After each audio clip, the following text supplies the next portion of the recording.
Estimados amigos, ¿cómo están? Bienvenidos una vez más. Aquí con Ale Mangerotti, dibujando un poco. Eh, la última vez hablamos un poco sobre diversos temas como escritores, en el caso de H.P. Lovecraft o Algernon Blackwood, para la gente que ve estas transmisiones. Y habíamos dibujado algunos monstruitos. Esta vez le vamos a dar un giro un tanto distinto. Y voy a dibujar algo que me gusta mucho, que son, en realidad es una etnia de Norteamérica que se llama los algoquinos, que es como una rama racial, de donde provienen los mohicanos, los hurones, los pies negros y otras tribus que habitaban en Norteamérica antes de la llegada de los británicos. Eh, es muy interesante todo esto porque los habitantes de la zona de los Grandes Lagos en Estados Unidos y el norte de Estados Unidos y Canadá tenían toda una mitología muy interesante. No hay una forma también de vestirse y, y de ser ellos mismos. Entonces vamos a poner esta vez la hoja un poco más en formato apaisadito, más horizontal, para dibujar algo. Seguramente la gente que sigue mis dibujos por Facebook van a recordar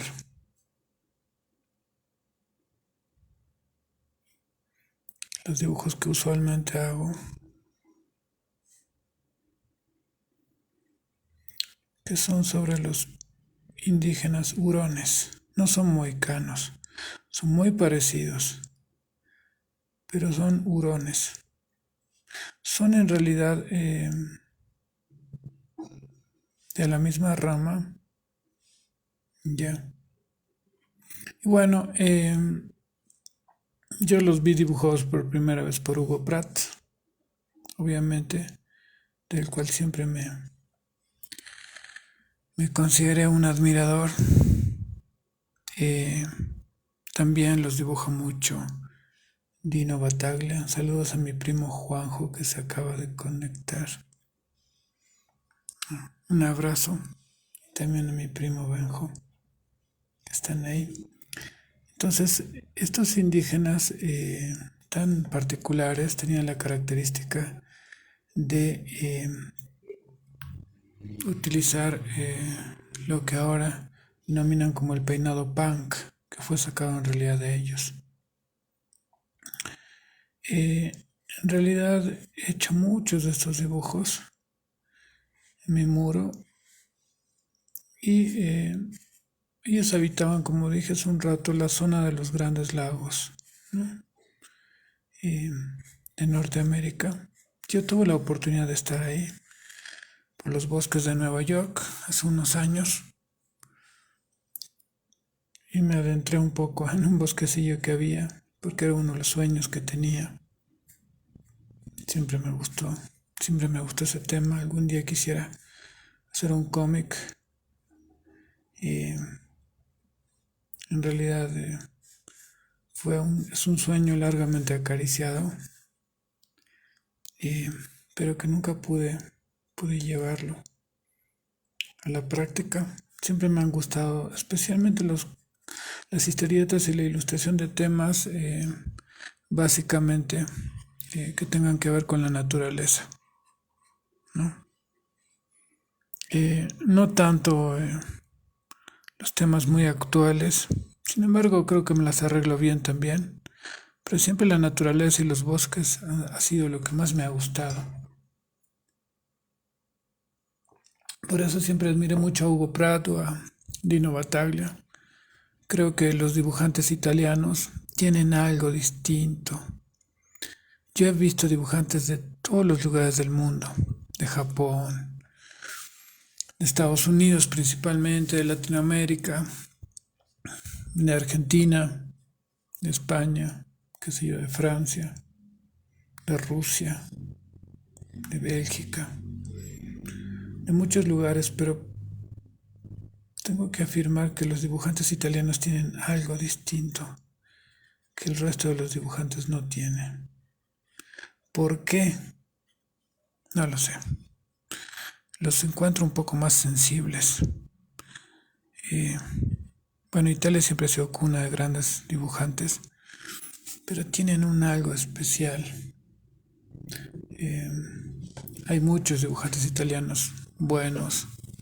Eh, el que más admiro es Hugo Pratt, pero también admiro mucho a Dino Battaglia, que era un verdadero genio del dibujo.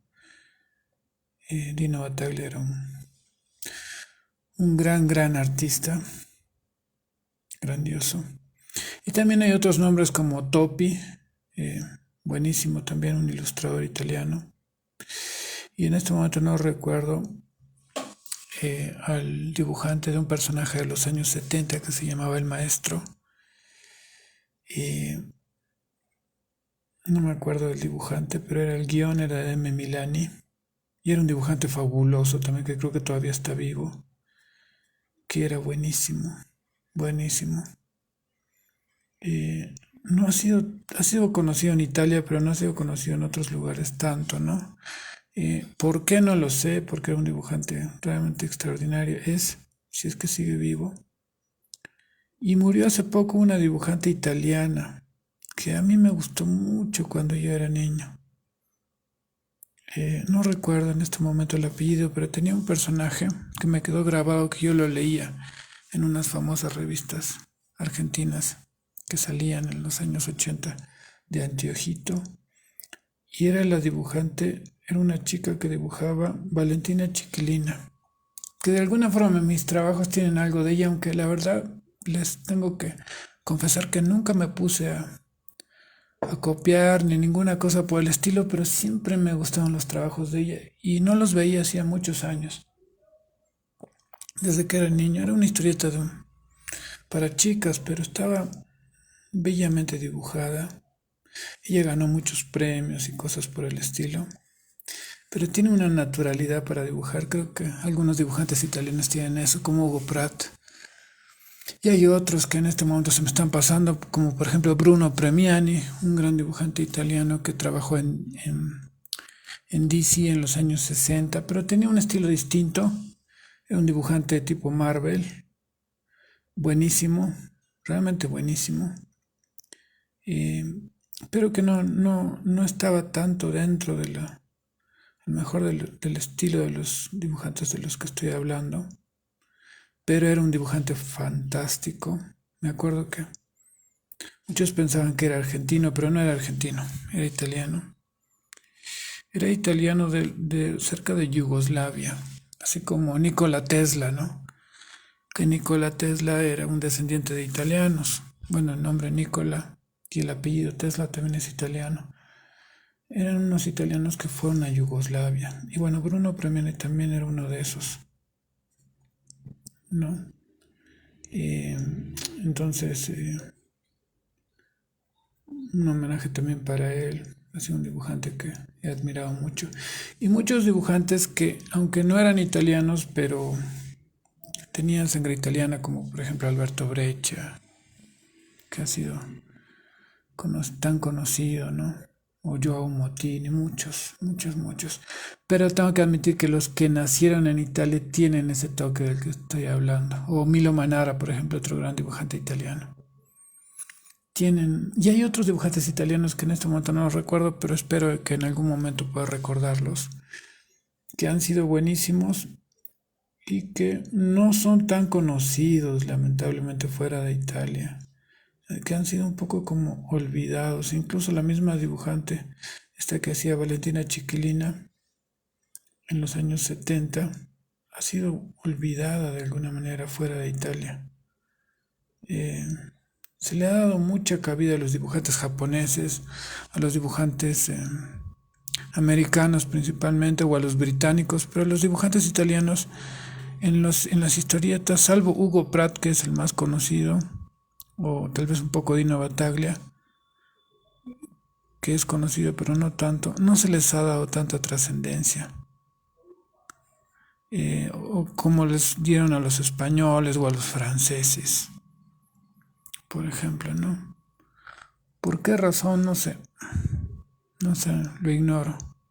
Pero sí sé que tienen una sensibilidad muy distinta en el trabajo, especialmente en el trabajo en blanco y negro.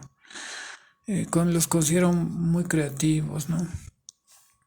Los dibujantes españoles me encantan también, pero creo que son más de una escuela de ilustración, o por lo menos eran los dibujantes españoles de los años 60 de selecciones ilustradas. Un día voy a hablar de ese tema porque es muy amplio. Pero ellos utilizaban muchas fotos, como que usaban muchas fotos y dependían mucho de la foto. Tienen trabajos hermosos, obviamente, pero los encuentro más dependientes de las fotos, a diferencia de estos dibujantes italianos que eran tan creativos de alguna manera. La tribu de los hurones era una tribu que tenía muchas creencias, entre ellas eh, la del Wendigo, justamente, ese ser mitológico que es inmaterial en realidad. Pero esa creencia estaba muy difundida entre los pueblos algonquinos. Bueno, los sociólogos y toda esa gente tienden a decir que fue una idea, sí, un personaje que crearon ellos mismos para evitar el canibalismo durante las épocas de invierno en donde había menor cantidad de alimentos. No sé si eso es así. Bueno, los sociólogos europeos siempre encuentran una manera para explicar todo y lo juzgan mucho desde su punto de vista, pero no sé si no creo incluso que haya sido eso, la verdad. Porque estas tribus de los hurones tenían otra cosmología, una relación con el bosque diferente. No los vamos a santificar, pero era distinto. Y si uno tiene una cierta sensibilidad, se da cuenta cuando se introduce en los grandes bosques que hay seres que viven ahí, que no son precisamente materiales. Entonces, no estoy convencido de que la explicación sociológica que dieron los investigadores norteamericanos o ingleses haya sido satisfactoria.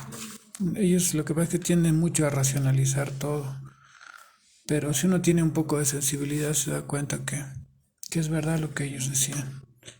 Incluso sabemos que tenían mitos sobre el pie grande y todo eso, ¿no? Que resultaron ser verdaderos. Entonces estas tribus es muy interesante dibujarlas porque si nos vamos un poco a los detalles, eh, vamos a hacer un personaje. Tenían una nariz bastante preponderante y eran un poco más delgados. Ya eran mucho más delgados y más estilizados que el indígena de otras latitudes, por ejemplo de Bolivia, como podrían ser los aymaras, que son más bien más rechonchos y más cortos. Ellos no eran más, tienen un físico más alargado. Muchos de ellos tomaron partido a favor de los ingleses eh, y otros a favor de los franceses. En lo que ahora es Canadá, bueno, hubieron muchas luchas. Recordemos que una facción se puso a favor de los franceses y otra a favor de los británicos. Y en esas famosas guerras donde participó el general Braddock, hubo un levantamiento muy grande de no sé si eran los mohicanos, creo que no, creo que eran los hurones, que le encabezó Pontiac, que era un líder de los indígenas. Todas esas batallas en Fort Duquesne, terribles batallas entre los franceses y los ingleses por el dominio del mundo en aquella época, ¿no? Entonces, si tenemos nosotros acá la cabeza de nuestro personaje, lo que sí vamos a notar es que ellos utilizaban muchos aretes, ¿no? Tenían una forma de adornarse y de pintarse muy interesante y tenía mucha connotación religiosa. Utilizaban muchos aretes y prendedores, una especie como de prendedores hechos, me imagino que de hueso, ¿no? Y también les colgaban muchos tirantes de cuero, de animales obviamente, que ellos usaban a modo de adorno y que siempre es muy interesante la forma en la que se pintaban. También tenían como una especie de, no sé si llamarle carterita, pero eran de cuero. No nos olvidemos que los flecos son una invención de los nativos norteamericanos. El mocasín, por ejemplo, es una invención de ellos. Y la ropa que, bueno, más vaquera que usa flecos está sacada de ellos. Ellos fueron los que inventaron eso. Entonces, tendían a pintarse mucho, especialmente en la parte del mentón y en la nariz, en el caso de que fuese de perfil. Se pintaba mucho también en el sector de la frente y a veces solían hacerse diferentes tipos de pintura en los pómulos, en otras partes de la cara, ¿no? Algunas eran tipo verticales, iban en progresión de tamaño. Y creo que su principal característica obviamente era que se rapaban a los costados y el cabello iba en el medio. En alguna ocasión alguien me dijo que cuando empecé a subir dibujos referidos a este tema porque siempre me gustaron y siempre le voy a agradecer a Hugo Pratt y a Dino Battaglia que los dibujaron tan bien y me inspiraron. Me gustaría poder hacerlo como ellos, así de bien. Pero en algún momento me escribieron y me dijeron que yo redibujaba los personajes de Pratt, pero bueno, ustedes díganme si yo redibujo las cosas o no. ¿No? Entonces, bueno, tengo la habilidad de que cuando me gusta algo se me pega rápido. Entonces, no me es muy difícil hacer diferentes estilos. Solo viéndolos. A veces no necesito mucho poner un dibujo y ponerme a basarme en el estilo, sino lo veo y se me graba. Entonces, estas cosas se me grabaron, solo viéndolas. También las de Moebius, ¿no? El estilo de Moebius es otro estilo. Un día voy a hacer algunos gráficos así, en ese estilo que es bastante sencillo de hacer, pero es muy lindo, ¿no? Obviamente, sus dibujos son hermosos también. Otro día vamos a hablar de Moebius. Eh, entonces muchos de ellos también tenían un par de plumas en esta parte, ¿no? La pluma siempre tiene un centro y a partir del centro van saliendo el resto de las partes. Entonces ahí tenemos la pluma. Una de las plumas tenía como una especie de pompón y aquí tenían otra pluma más. Que en la punta por lo general tienen bastante negro. Acá creo que uno tiene que ser un poco espontáneo. A menudo cuando daba clases en la universidad o en otros lugares hablábamos. Yo le dedicaba mucho tiempo a saber cómo se agarra el lápiz o el instrumento que uno utilice, ¿no? Puede ser un lápiz, puede ser un marcador, un pincel o lo que sea. Y no se habla tanto de eso. Pero la forma para agarrarlo generalmente es esta. Sin embargo, mis alumnos lo agarraban de diversas formas. Por ejemplo, vi uno que dibujaba así. Los bebés dibujan de esta manera. O así. Que también es lícito. En realidad no hay una forma establecida. O que se debería, mejor dicho, establecer. Pero sí, esta sería la clásica que tenemos. En esta forma, entonces el trazo es más suelto. Porque el índice juega un papel preponderante. Pero cuando necesitamos más precisión es mejor la forma muy clásica, entonces se tiene más agarre el pulgar. Y el dedo mayor que va de apoyo también es muy importante. Estos tres dedos son fundamentales, ¿no? Distinto en la escuela China, donde utilizan el pincel, si no me equivoco, agarrándola de esta forma, pero es porque ellos trabajan verticalmente y a veces sin apoyo. Esa es otra escuela distinta, ¿no? Lo bueno de la forma que tienen de ellos de usar el pincel es que te permite un radio de 360 grados y la nuestra no, porque va apoyado.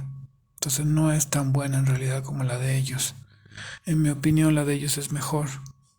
Pero es otra escuela distinta. Ahora, si lo que pasa es que nuestro método no era tanto con el pincel en Occidente, sino era con la pluma y con el lápiz. En las escuelas de arte se utiliza mucho el lápiz de esta manera porque ellos trabajan en vertical. Pero los ilustradores que generalmente están muchas horas sentados y trabajan en horizontal, tienden a agarrar el lápiz de esta manera. Muchos de mis alumnos lo agarraban de manera rara. A veces no los corregía porque simplemente les daba sugerencias, pero uno lo tiene que agarrar de la forma que le sea más cómodo y que le dé mejor resultado. Eso es lo que pienso. Si bien hay una forma más o menos determinada como para agarrarlo, pero creo que depende en realidad más que nada de uno. Entonces, volviendo al tema de nuestros queridos hurones, porque hay un animal también que se llama hurón, el hurón, que es muy feroz.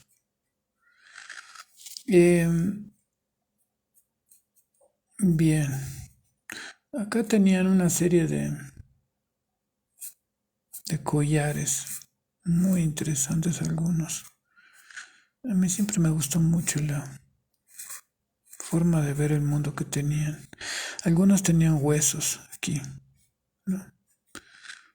En las diferentes, en el cuero. Ellos utilizaban mucho todo lo que era huesos de animales y espinas de pescados, porque en la zona de los grandes lagos hay muchos peces y pescaban mucho.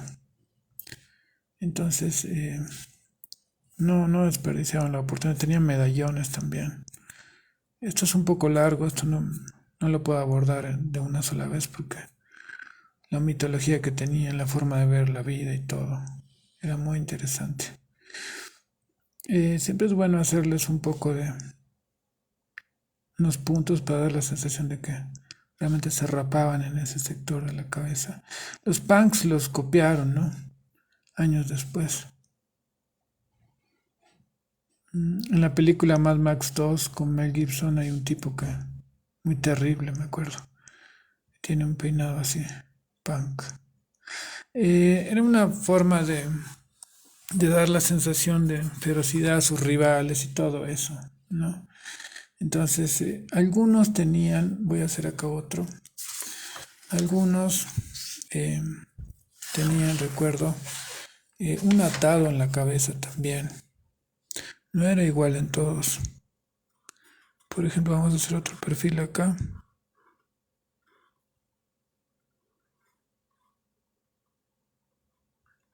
Y algunos eh, poseían, bueno, ellos no tenían mucho mentón, ¿no? ¿Por qué razón era esto? Tenían la cabeza un poco alargada hacia atrás. De hecho, ¿a qué se debía este asunto? ¿Por qué la cabeza era un poco alargada hacia atrás? Ahora le voy a explicar eso. Dije que eran de la rama los algoquinos. Entonces acá se hacían tenían como un tocado de algunas telas y se ataban el pelo que luego les bajaba. Por ejemplo, nosotros vamos a hacer nuestra cabeza por acá y en el tocado les bajaba el cabello que iba mezclado un poco a veces con fragmentos de tela en este lugar.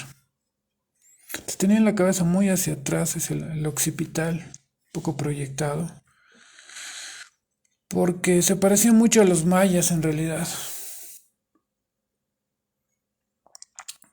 Se parecían mucho a los mayas. Ustedes ven los dibujos de los mayas, tienen la cabeza proyectada hacia atrás, pero excesivamente. Acá todavía está un poco occidentalizado este dibujo, pero tenía mucho la cabeza proyectada hacia atrás. Entonces, pertenecían a una era un poco distinta, ¿no? y, hacía que a veces se dejaban esa especie como de tocado. Dependía mucho, ¿no? Porque no variaban mucho las pinturas y cosas así de acuerdo al, eh, a los rituales que ellos hacían. Variaba muchísimo todo eso. No era lo mismo las pinturas de un apache, de un comanche que estaban en la zona de las grandes llanuras de Estados Unidos, que las pinturas de un navajo, por ejemplo, que estaba más bien en el desierto. El apache y el navajo eran más bien del desierto. Cuando estuve en Estados Unidos tuve la oportunidad de conocer a un descendiente de los navajo, que creo que era de la región, no estoy seguro, pero por Arizona, por ahí. Y incluso compré, me acuerdo, una especie como de tamborcito que ellos hacían y dejaban en las ventas de los pueblos donde había gente caucásica que les recibía sus artesanías que ellos se las dejaban. Y me compré, me acuerdo, uno que era muy interesante. Eh, Era una tienda de wicanos, no sé si conocen los de la religión wicana, que son como unas brujitas que hay mucho en Estados Unidos. Y muy lindas las artesanías que dejaban ellos. Bueno, en general también las que hacían las mujeres de ahí. Eran muy bonitas y interesantes. Porque tienen sus métodos también los wicanos. Un día voy a hablar de ese asunto, de los brujos de ahí. Entonces, eran con la cabeza un poco más proyectada. No tanto como los cráneos alargados de Paracas o del Perú, que hay mucho cráneo alargado. Se han encontrado muchos cráneos alargados ahí en el Perú. Pero sí era un poco proyectado y eran bastante inteligentes. Los Pawnees, por ejemplo, que estaban más en las llanuras, eran aliados de los ingleses, ¿no? Es también, como en toda tribu, obtenían determinados premios por ayudar ya sea a los ingleses o a los franceses. Bueno, en el Canadá hay muchos franceses, muchos descendientes de franceses en la región creo que es Quebec, me parece. Hay varias regiones ahí que en este momento no me da la cultura como para eh, detallar, pero sí han habido muchos descendientes de franceses ahí y las batallas eran durísimas con los británicos. No en esos lugares. Bueno, ya sabemos cómo son los ingleses, que siempre han tratado de tener un dominio de todas las cosas, ya sea ellos mismos o a través de Estados Unidos. Entonces, en la última película de Napoleón, un día me gustaría hacer un video de eso, del director británico Ridley Scott, el mismo de Alien, que me dio un poco de vergüenza ver esa película y cómo hablan mal de los franceses. Tenía que ser inglés para hablar mal de los franceses, porque eran enemigos, ¿no? No voy a defender a los franceses, pero fue una falta de respeto demasiado grande por parte de él, eh, porque al fin y al cabo hay cosas que hay que respetar y primero que la película es muy mentirosa, tiene cosas que no están en la historia y es una ridiculización de Napoleón. No, que si les encanta a los británicos hacer ridiculización de todos sus enemigos. No lo ridiculizaron y estamos hablando de Napoleón, que ha sido uno de los más grandes generales que han habido en la historia. Y lo hacen ver directamente como un pobre idiota que estaba todo el día detrás de Josefina y que en realidad no tenía ningún talento y estaba ahí por casualidad. Y al fin y al cabo ese tipo ha hecho cosas muy importantes y la gente lo quería porque habían razones para que en Francia lo quisieran. No es que lo eligieron como líder de casualidad porque era un perdedor. No, para nada. Lo que pasa es que les peleó la supremacía. Bueno, en Europa en realidad, especialmente Inglaterra, fue el que hizo que alentó a todos para que se echaran en contra de los franceses, porque estaba creciendo mucho el poder francés y como ellos siempre tratan de evitar que cualquier poder crezca, ya sea en la guerra de que hubo en el Canadá y en aquella época, también lo han hecho a lo largo de la historia en todos los lugares y han tenido muchos problemas con los franceses. Entonces me parece una falta de respeto que ellos se hagan la burla de tal vez el francés más talentoso de la historia, que en realidad era italiano, ¿no? Porque Córcega creo que pertenecía a Italia y recién pasó después a Francia, pero ese apellido Napoleón es italiano, eh, o sea que era italiano. Esa es la verdad. El gran héroe de los franceses era italiano. Incluso el apellido de su mamá también era italiano. Y él no era Bonaparte, si no me equivoco, era... Bonaparte es como una contracción, creo que le han quitado unas palabras,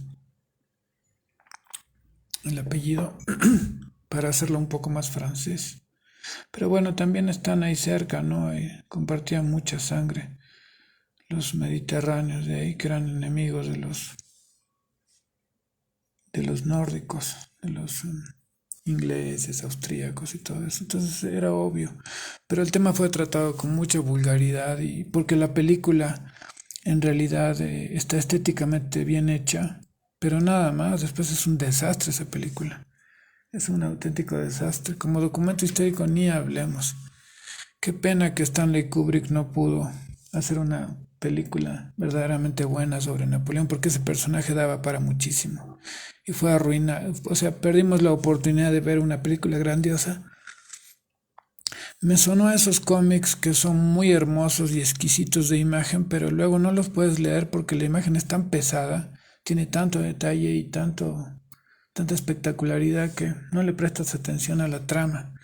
Entonces, estéticamente, iluminación y todo eso, la puesta en escena, y el director de fotografía son buenísimos, pero luego la película en sí, la burla de Napoleón, la película tampoco está tan bien ensamblada, la secuencia no está bien, hay cosas que directamente las cortan.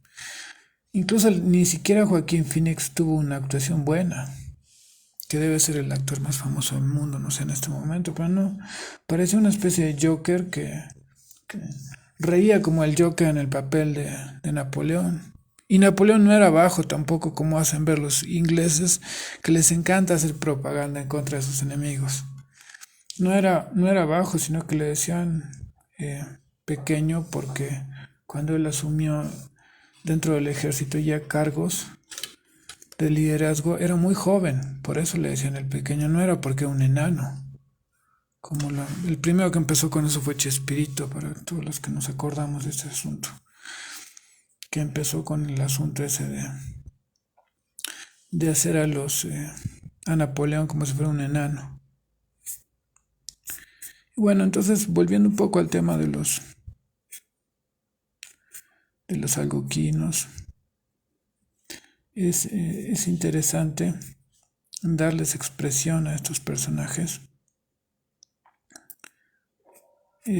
para hacerlos un poco más caricaturescos, ¿no? Al principio cuando yo me inicié dibujando, trataba de hacer algo más clásico por las influencias de mi papá. Pero luego me di cuenta que los dibujos en un estilo muy demasiado clásico al final nunca realmente llegan, tienen la gracia que a mí me parecía que los dibujos tenían que tener, ¿no? Entonces sí es como que es muy lindo todo, pero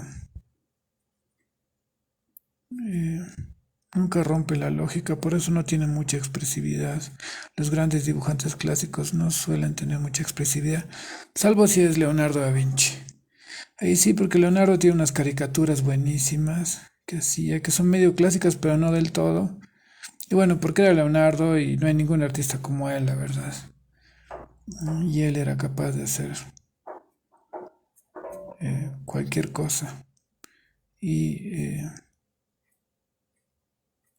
era bueno en serio.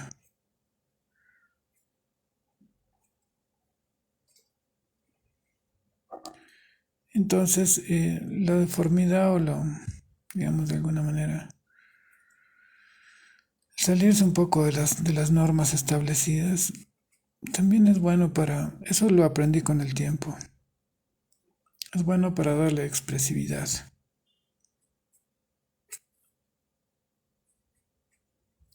Cosa que el estilo clásico, repito, no permite.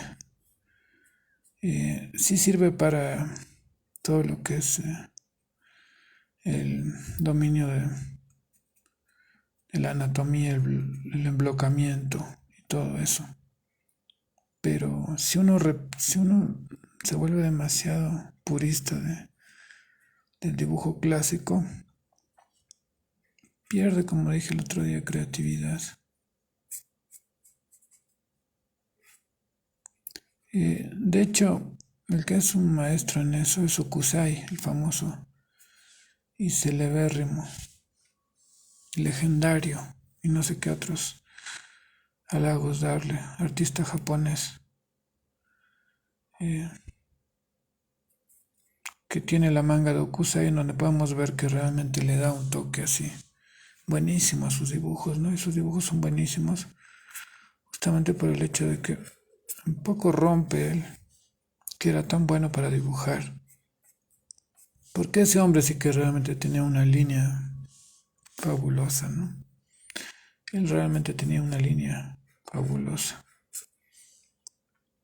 Como tal vez no ha habido es muy difícil encontrar algo similar. En Occidente me parece que tal vez los que tenían eso han sido Hugo Pratt, dibujantes más intuitivos, ¿no? O Vincent Van Gogh, o Toulouse-Lautrec, que estaba muy influenciado también por los artistas asiáticos. Seguramente por Hokusai y sus secuaces de dibujo. Eh,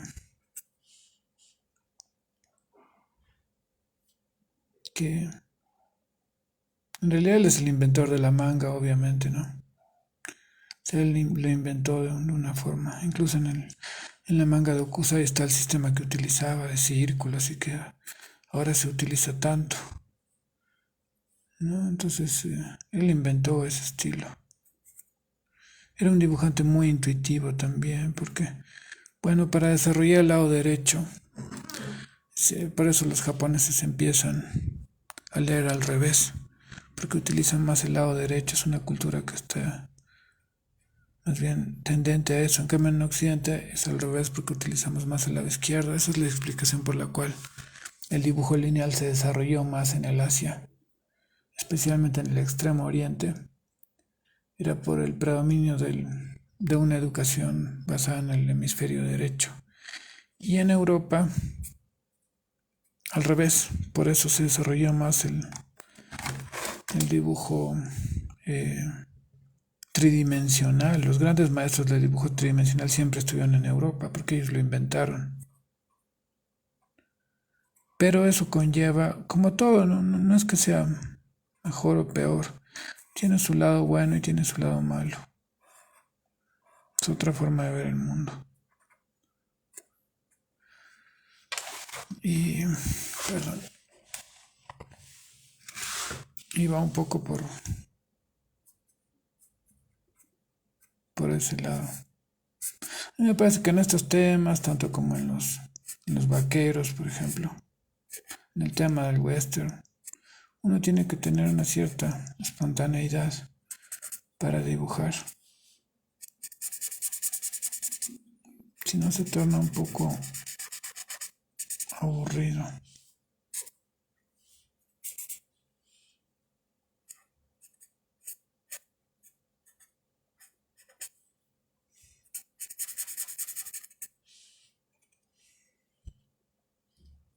Bueno, ahora le agregamos las pinturas. En realidad, Tenía razón Bruno Premiani cuando dijo cualquiera pinta. No me interesa mucho la pintura, dijo él, que era tan buen dibujante. Le dijeron, ¿por qué? Porque cualquiera pinta, dijo él. Era verdad. Eh, o como dijo Travis Charest, un dibujante buenísimo actual, que ha trabajado creo que para DC, no sé qué. Bueno, es un poco mental el tipo, pero su precisión ha sido terrible.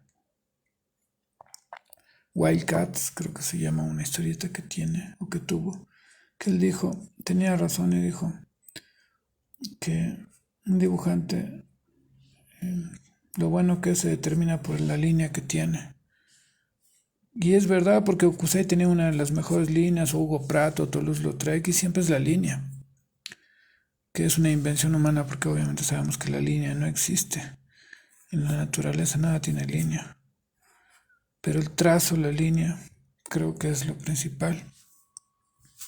Entonces, hay maneras para hacer que los dibujos tengan más soltura o tengan más simpatía.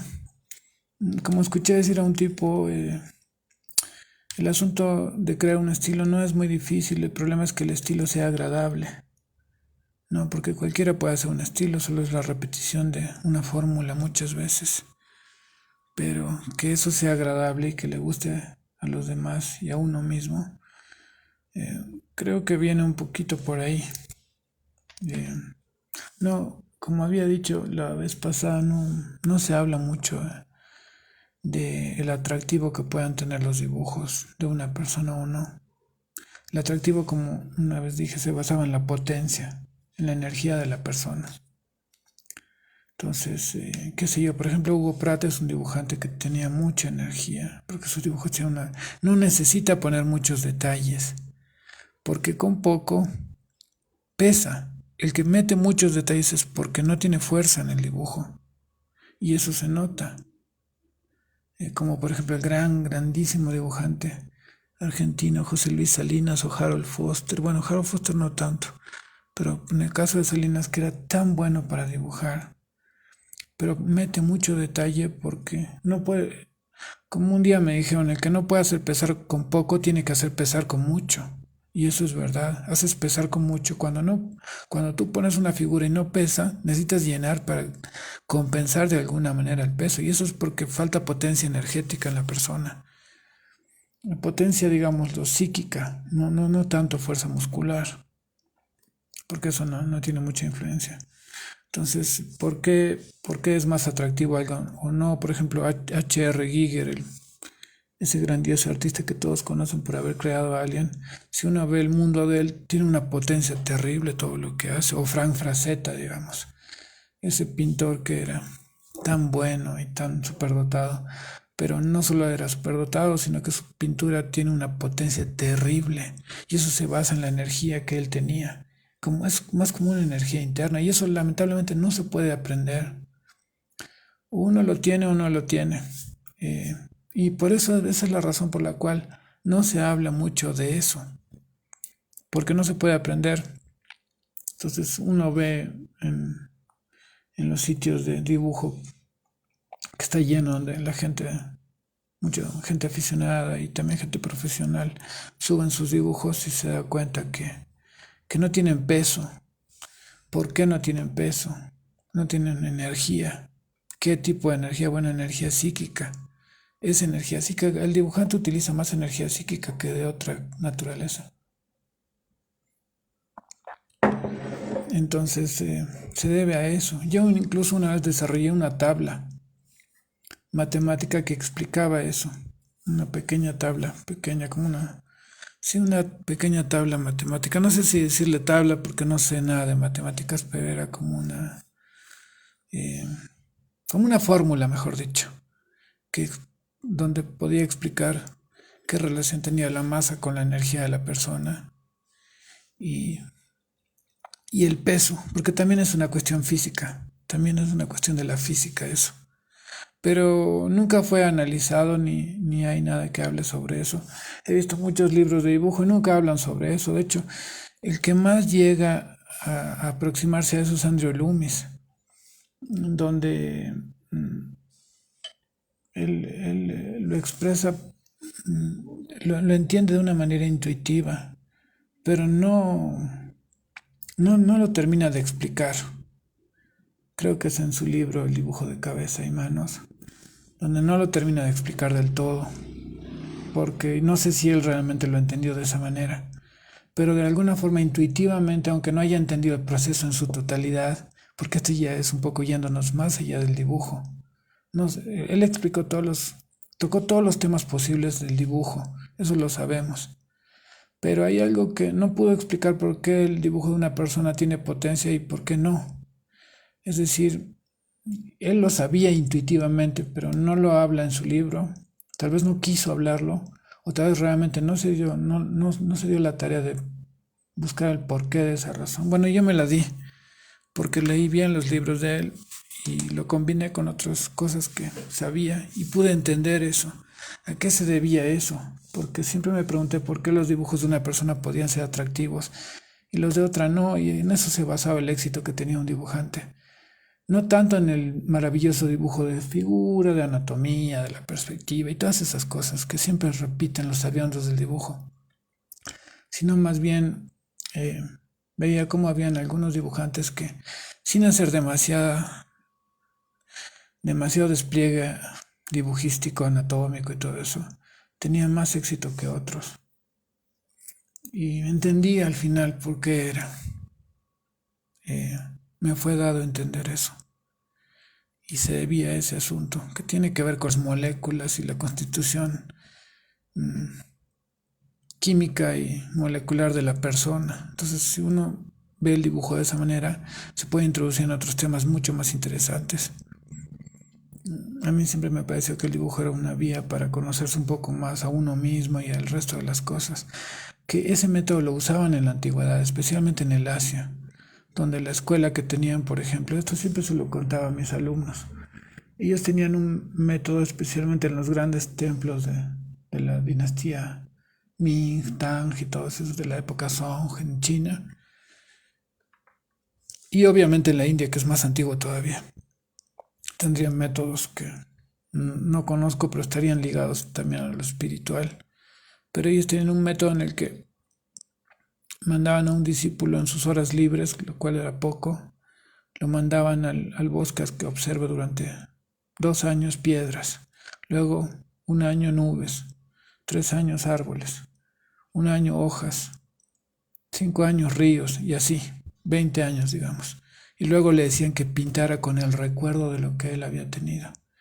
En cambio en Occidente el método es incompleto, porque agarran, ponen una fotografía, un modelo y lo copian, y mediante la copia y la cuadriculación y las medidas van aprendiendo con el tiempo. Pero no se desarrolla una atención tan plena como la que desarrollaron ahí. Por lo tanto, ese método era mucho mejor, porque tampoco copia. Trabaja con el recuerdo de la atención que prestó durante todos esos años, y es mucho mejor. Ahora, si nos vamos a la antigüedad, seguramente era mejor todavía. Un día me acuerdo que halagué y dije que los que mejor línea tenían en el dibujo eran los asiáticos, y alguien me dijo, no, estás equivocado. Y los egipcios, me dijo. Y me puse a pensar y me di cuenta que era verdad. Los egipcios tenían un dominio de la línea mejor todavía que el de los asiáticos. Y aparte que es una cultura mucho más antigua. De hecho, ellos, lo que llamamos la tinta china no es un invento de los chinos. No, es la fórmula de tinta que se usa actualmente desde los chinos, pero ellos no inventaron la tinta porque los egipcios eran más antiguos y ya tenían incluso hasta tinta roja, no solamente tinta negra. Y en la India también había tinta negra y la India también es más antigua, pero el Egipto es todavía más antiguo, es más remoto. Y ya manejaban la tinta en esa época. No recuerdo bien la composición química que tenía, la tinta roja que tenía, pero la tinta que hacían ellos era mejor que la actual. Tenía más resistencia. Lo que pasa es que por motivos económicos no se la hace porque costaría más caro. Pero sus tintas eran mejores y ellos tenían un dominio del dibujo lineal directamente mejor porque incluso estilizaban. O sea, uno puede ver sus frisos. Y si seguimos retrocediendo nos damos cuenta que en realidad los métodos artísticos que tenían eran mucho mejores porque antes de eso trabajaban la piedra que era mucho más difícil de trabajar y lo hacían con más perfección y demás cosas. Entonces, mientras más volvemos hacia nuestra época, vamos dando cuenta que en realidad pierde calidad, no gana, como cree la teoría evolucionista, o por lo menos es el pensamiento general, que está basada en el fondo en el marxismo y también en la teoría de Darwin de la evolución, que da lugar a la teoría del marxismo, del progresismo en general, de que el ser humano progresa y que va mejorando. Y ese es un pensamiento moderno que le han inculcado a las personas en el dibujo, y piensan que con lo digital en realidad están evolucionando, y no han evolucionado nada. Tampoco en los cómics. Es una mentira. El que piensa que el dibujo ha evolucionado o las artes han evolucionado es porque no sabe realmente, no entiende. Y ese es un problema muy corriente. Me acuerdo cuando hablaba con mis alumnos que me costaba hacerles entender, que se dieran cuenta. Por ejemplo, hay un concepto muy común que se usa mucho, especialmente en el arte, que es la diferencia entre arte fino e ilustración. Que no podía creer que había gente que dibujaba, que eran ilustradores, y no se daban cuenta cuál era la diferencia entre arte fino e ilustración. Un ejemplo sería Caravaggio o Leonardo da Vinci, es arte fino. Y Norman Rockwell es ilustración, no es arte, eso. No es arte fino. Eso es ilustración, es otra cosa. Entonces, es una diferencia que uno tendría que saber cuál es. Un amigo un día me dice, eh, yo hago cómics, hago arte. Y me acuerdo que me miró muy sorprendido cuando le dije, pero si los cómics no son arte, o sea, es ilustración, no es arte eso, no es arte fino, como se entiende, en todo el sentido de lo que es esa palabra. Y él estaba asombrado porque según él hacía arte. Y ahora hay un ejército de imbéciles que todo el día están diciendo que hacen arte porque hacen cualquier dibujo. Nunca tuve esa costumbre, gracias a Dios. Cuando empecé con mi papá o empecé solo, me consideraba como un obrero del dibujo, y un artista comercial, digamos, entre comillas, un dibujante comercial. Pero la palabra artista, no sé de dónde la sacaron, la utilizan para darse importancia. Y es como si dijéramos que Snoopy es arte. Snoopy es buenísimo, es ilustración, es dibujo animado, pero eso no tiene nada que ver con el arte fino, ni tampoco estos ilustradores tan buenos, por decir Norman Rockwell, que es una leyenda, que es un fotorrealismo eso, porque eso es fotorrealismo, es una imitación de la realidad. Aunque me digan que no imitan, sí, sí imitan. De hecho, en el Colegio de Bellas Artes tuve muchos problemas con los profesores porque eh, habían discusiones acerca de que el método utilizado en las escuelas de arte es un método que les dije que era para copiar, para aprender a copiar. Ellos decían que no, pero en realidad sí es cierto. Y la prueba es que ellos tienen, por ejemplo, en la escuela de arte hacen esto, que hacían en el Renacimiento. Es un marco de madera que el tamaño depende de tus necesidades. Entonces uno le clava unos clavitos aquí a los costados y le pone un hilitos, así, tipo hilo de pescar, algo así. Y lo cuadricula. Y luego, si está la escena detrás, digamos, aquí podría estar un señor hablando con otro, en el centro otro más. Entonces digamos que estos personajes son reales. Entonces en el colegio de arte te enseñan a poner esa maderita con todo, y tú vas copiando como la técnica de copia de cuadro por cuadro, de cuadriculado, ¿no? Que todos conocemos, que cuadriculas la foto y tienes aquí letras A, B, C, D, 1, 2, 3, entonces A, 2, B, y le haces una línea ahí. Entonces vas copiando. Ese es el colmo de la copia. Y este método viene del Renacimiento. Y ellos hacían grandes cuadros, hacían posar a la gente y ponían el marco ahí. Es lo mismo que usar esto. Es exactamente lo mismo, es copiar. Eso es copiar, no es otra cosa más que copiar. Entonces, que uno agarre y empiece a dibujar directamente la escena, es mucho más difícil que hacer esto, porque esto es copiar. No digo que copiar sea fácil, también es difícil, pero no se compara con hacerlo directamente. Entonces, si vamos a copiar todo, ¿dónde está la habilidad? O si no utilizaban, me acuerdo que en el colegio de arte utilizan el dedito así con el... Incluso Loomis tiene eso, ese método también lo explica. Aunque él usaba también mucha copia, pero también dibujaba mucho de memoria. Pero en los colegios de artes, en los colegios de arte utilizan el lápiz y miden con esto, así la persona que está posando. Y un día le dije a una profesora que yo utilizaba regla al principio para hacer las proporciones cuando recién estaba empezando. Y ellos decían que no, que eran enemigos de la regla y demás, pero esto es lo mismo que usar una regla, porque tú estás midiendo todo. De hecho, sería mucho mejor agarrar una regla y medir con más precisión. Lo bueno de usar una regla para proporcionar la figura es que, en principio, tú, por ejemplo, tomas una medida de 16 centímetros y separas en 8 cabezas de 2 cada una. Y marcas y dibujas. Lo bueno es que cuando lo has usado mucho tiempo, luego dejas la regla y se te hace normal, se incorpora y ya nunca más usas la regla para medir. Pero me parece absurdo que prohíban usar regla y sin embargo usan el lápiz para medir todo. Es lo mismo, solo que menos preciso. Son cosas que nunca entendí. Cosas a ultranza que manejan y que al final en las escuelas de arte también obviamente tienen una metodología totalmente cuadrada, muy cuadrada, muy totalmente cuadrada, ¿no? De hecho ellos inventaron que todo está anatomía en el dibujo, ¿no?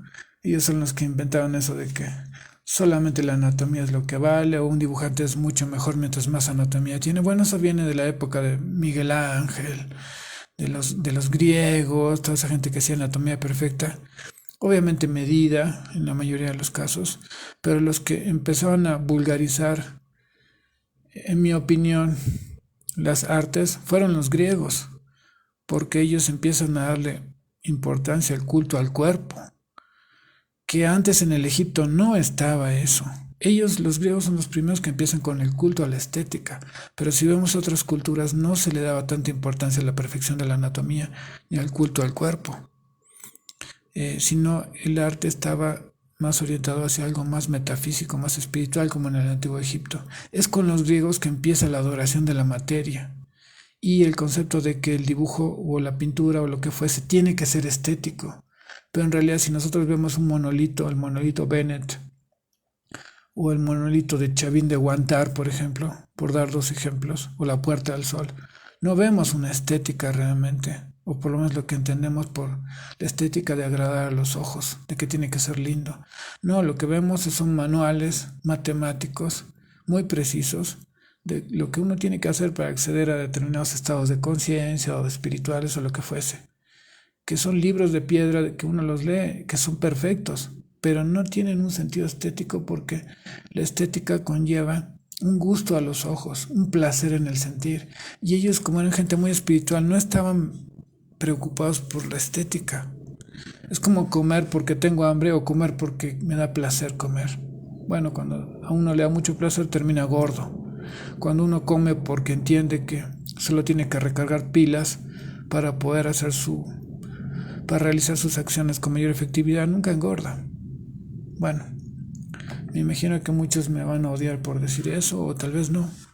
Pero voy a quedar ahí y gracias por haber estado aquí. Nos vemos la próxima.